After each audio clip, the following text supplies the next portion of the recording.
नहीं आता देख के कि ये हमारी फोर्सेस हैं और ये हमारा मुल्क है की माँ हूँ। दोस्तों, आसिफ गफूर की शेरनी माँ के जज्बाती इंटरव्यू ने मुखालफिन के होश उड़ा दिए हैं। हुकूमत को वार्निंग। इस्लामाबाद कामयाब एहतजाज के बाद इस्लामाबाद की ताज़ा तरीन सूरत हाल के हवाले से बहुत ही अफसोसनाक खबरें सोशल मीडिया पर वायरल हो रही हैं। अली अमीन गंडापुर पठानों के काफिले के साथ इस्लामाबाद में दाखिल होते ही पुलिस की शदीद शेलिंग, जिससे अली अमीन गंडापुर शदीद जख्मी हो गए। इस्लामाबाद पर पेशावर से आए पठानों ने यलगार कर दी तो शेर जनरल आसिफ गफूर की मां भी शेरनी निकली। इमरान खान का दुश्मन आसिम मुनीर हमारा भी दुश्मन है। नहीं आता देख के कि ये हमारी फोर्सेस हैं और ये हमारा मुल्क है। ऐसे लगता है कि जैसे ये गजा है और ये इसराइली फौजी हैं जो कि फ़लस्तीनियों के ऊपर जुल्म कर रहे हैं। आपने हर हाल में ये याद रखना है कि इन लोगों का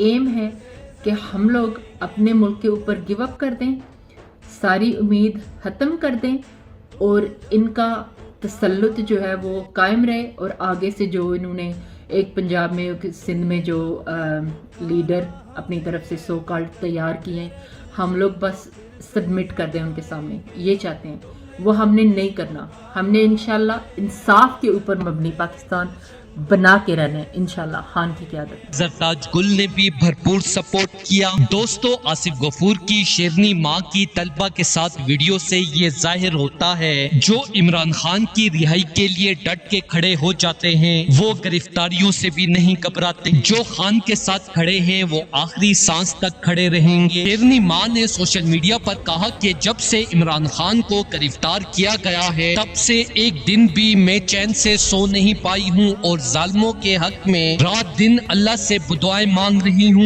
इमरान खान अहद का पक्का है। इन्होंने जो कहा था अपनी गरीब कौम के लिए जेल में शदीद जुल्म बर्दाश्त करके वो कर दिखाया है, तो फिर क्यों ना हम अल्लाह से इमरान खान की रिहाई की दुआ मांगे। दोस्तों, इस हवाले से अपनी राय का इजहार कमेंट सेक्शन में दें। वीडियो अच्छी लगे तो लाइक करें और इस चैनल को सब्सक्राइब करें।